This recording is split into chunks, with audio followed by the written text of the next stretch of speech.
Julius Caesar, Act 5, Scene 1, The Confrontation. The fifth act takes place at Philippi in Macedonia. In this first scene, the two forces meet. So we have Octavius and Antony enter first, and Octavius expresses surprise that Brutus and Cassius should openly challenge them rather than wait on the hills. A messenger arrives with the news that the enemy advances in full array with full strength, and Octavius and Antony disagree as to which side of the field each should cover. Typically, the more dominant leader attacks from the right side of the field. But the argument is cut short by the appearance of Brutus and Cassius, with whom they enter into pre-battle arguments. Before the actual battle, the leaders often meet. They try to play mind games to demoralize them. Sometimes they may even reach an agreement to avoid unnecessary violence. But here there was a battle of words, each criticizing the other, mocking the other. Antony accuses Brutus of hypocrisy in the assassination of Caesar, and he blames the conspirators for the cowardly way in which they killed Caesar. Cassius accuses Antony of using deceit in his meeting with the conspirators. So Antony was equally hypocritical. He did not keep his word. He manipulated the mob. After the assassination of Caesar, he even shook hands with the conspirator, although he was planning something grand behind their back. The taunting between the pairs of generals takes the form of accusations of cowardice and flattery, as well as silly personal abuse. Octavius seems to be very brave. He's willing to start the battle. He's not as experienced as Antony, but he's quite firm. He's willing to listen to Antony on all matters. However, he insists that he would battle from the right side of the field. After all, he is a Caesar. He bravely tells Brutus that either he will take revenge against the conspirators, against the traitors, or he himself will die by the sword of the traitors. But Brutus says that they are not traitors. So Octavius will die, but not from the sword of a traitor, that is Brutus himself. Unless, of course, Octavius himself has traitors in his own army. Then they go back and forth with the insults, where Brutus says that dying of his sword would indeed be the most honorable death Octavius could ever have. And Cassius calls him a fool for allying himself with Antony. Antony, on the other hand, calls Cassius an ill-tempered fellow. Cassius is upset, and he tells Brutus if only he was allowed to kill Antony, they would not have had to face Antony on that day. Next, they part ways, and even before the battle could begin, Cassius confides to Messala that it is his birthday. But he fears it will be his death day too. Despite his previous belief in the philosophy of Epicurus, who had no time for omens and portents. That's why Cassius was a very practical person. But now, when he's facing imminent death, he has changed his mind and takes notice of the signs of ill omen. He recalls that two great eagles had flown above them as they marched from Sardis to Philippi. But in the morning, they flew away, which is a bad omen. If eagles were still with them, that would have been a good omen.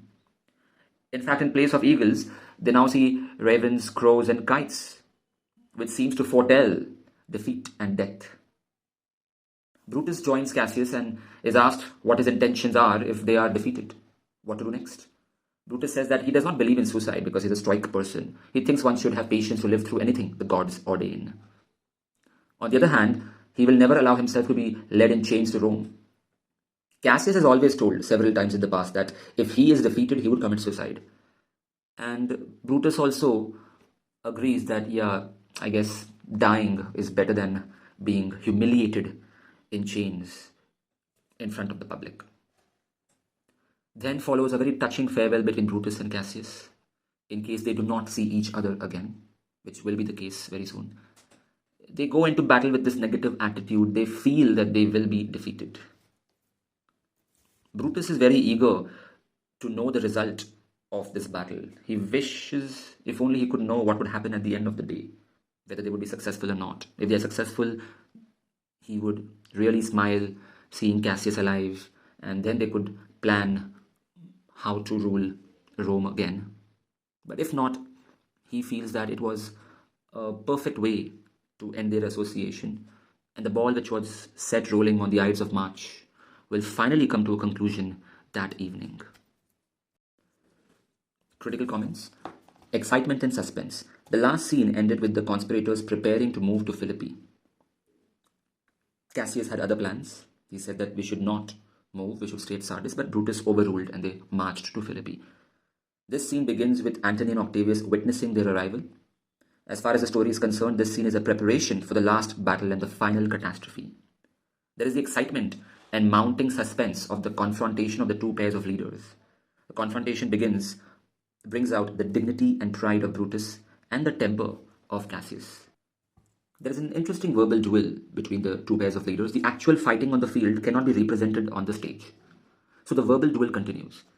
Antony's sweet words are compared to the sounds of the Hybla bees. A reference is made by Cassius to the deceptive actions of Antony after the murder of Caesar.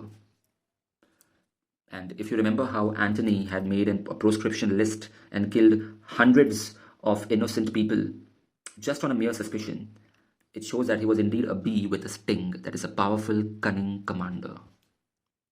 Now Act 5, Scene 2, Brutus in action. On the Shakespearean stage, the act of battle would be one continuous flow of action with little or no pause between the scenes.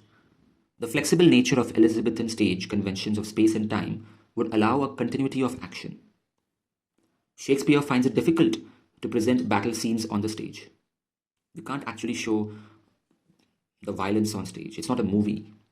So he presents small scenes depicting partial action to indicate that the battle is on.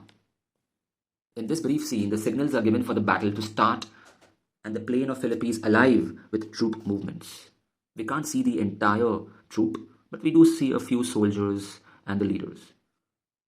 Brutus gives Messala a message for Cassius to embark on an immediate attack. Now this was a blunder. Brutus became overconfident. Yes, he got an advantage, an edge over Octavius. But Cassius and his army just fell into the trap of Antony. Brutus believes that Octavius' forces are timid and lack fighting spirit, and that a sudden attack will be enough to defeat them. Yes, Brutus will be able to overcome Octavius' army. However, Cassius would not be able to overcome Antony's army. Critical comments. In a later scene, Titinius will reveal the error of Brutus at the beginning of the next scene, that he attacked too soon. And this impatience is probably because of seeing Caesar's ghost. Hi students, this is AJ sir. If you found this video useful, press the like button. Also, if you'd like to enroll for my test series or online lectures, email me or message me on Instagram. Check my description for more information.